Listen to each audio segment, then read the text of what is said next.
Assalamualaikum warahmatullahi wabarakatuh. Perkenalkan, nama saya Uswatun Hasanah, NIM E 2019-2054, Prodi Ekonomi Syariah 2, Fakultas Ekonomi dan Bisnis Islam.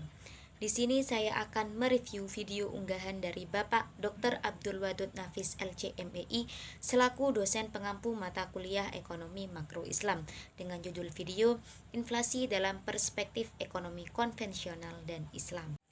Di video kali ini saya akan menjelaskan tentang apa itu inflasi, macam-macam inflasi, sebab-sebab inflasi, pembagian inflasi dalam ekonomi Islam, dan bagaimanakah dampak inflasi dalam perspektif ekonomi Islam dan juga solusinya.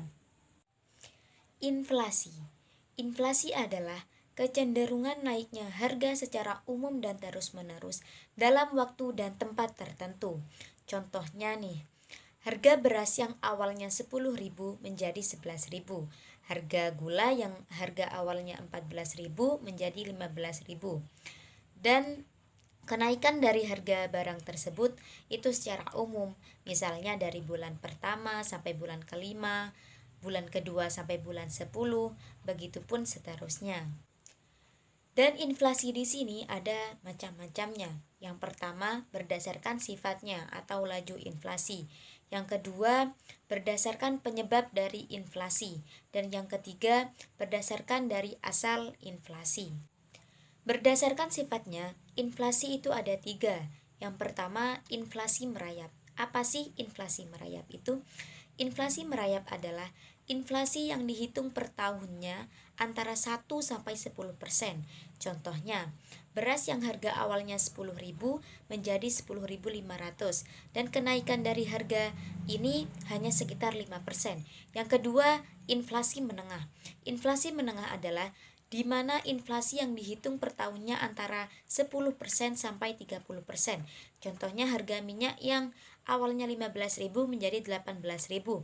Yang ketiga, inflasi tinggi, di mana inflasi yang dihitung per tahunnya antara 30 sampai 100% atau bahkan di atas 100%. Contohnya jagung yang harga awalnya per kilonya 6.000 menjadi 12.000. Berdasarkan penyebab dari inflasi, inflasi itu ada 2, yaitu inflasi permintaan dan inflasi penawaran. Inflasi permintaan adalah inflasi yang timbul karena permintaan masyarakat akan berbagai macam barang terlalu kuat. Yang kedua, inflasi penawaran. Inflasi penawaran adalah inflasi yang timbul karena kenaikan biaya produksi atau berkurangnya penawaran agregatif. Dan berdasarkan asal dari inflasi, inflasi ada 2, yaitu inflasi yang berasal dari dalam negeri dan inflasi yang berasal dari luar negeri. Adapun sebab-sebab dari inflasi itu ada 3 macam, yaitu inflasi permintaan, inflasi penawaran, dan inflasi campuran. Pembagian inflasi dalam ekonomi Islam. Jadi, pembagian inflasi dalam ekonomi Islam itu ada 2, yaitu inflasi yang sifatnya alami, seperti turunnya penawaran agregatif dan naiknya permintaan agregatif. Dan yang kedua, inflasi yang disebabkan oleh kesalahan manusia, seperti korupsi dan administrasi yang buruk, juga pajak yang berlebihan. Yang pertama, inflasi permintaan. Menurut penyebabnya, inflasi dapat terjadi melalui inflasi permintaan. Permintaan akan barang oleh masyarakat berlebihan. Dan yang kedua, inflasi penawaran. Inflasi yang disebabkan oleh penurunan penawaran total sebagai akibat dari kenaikan biaya produksi. Dan yang ketiga, inflasi campuran. Inflasi yang disebabkan oleh permintaan yang tinggi sedangkan persediaan barang yang sedikit dan biaya produksinya itu juga tinggi. Ada beberapa macam dampak inflasi dalam perspektif ekonomi Islam. Antara lain yang pertama, menimbulkan gangguan terhadap fungsi uang, terutama terhadap fungsi tabungan, fungsi pembayaran di muka, dan fungsi unit perhitungan. Yang kedua, melemahkan semangat masyarakat untuk menabung. Yang ketiga, meningkatkan kecenderungan berbelanja, terutama untuk barang-barang non-primer dan mewah.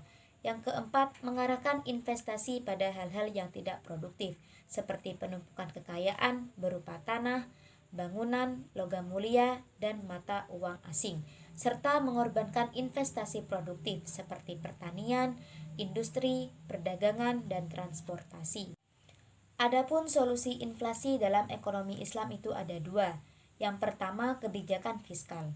Tujuan dari kebijakan fiskal dalam Islam adalah untuk menciptakan stabilitas ekonomi, tingkat pertumbuhan ekonomi yang tinggi, dan pemerataan pendapatan. Sedangkan untuk yang kedua, kebijakan moneter.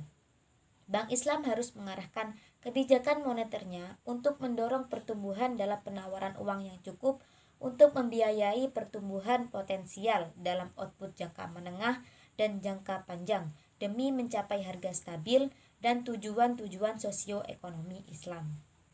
Mungkin hanya itu yang dapat saya sampaikan dan saya pahami. Kurang lebihnya saya mohon maaf yang sebesar-besarnya. Wassalamualaikum warahmatullahi wabarakatuh.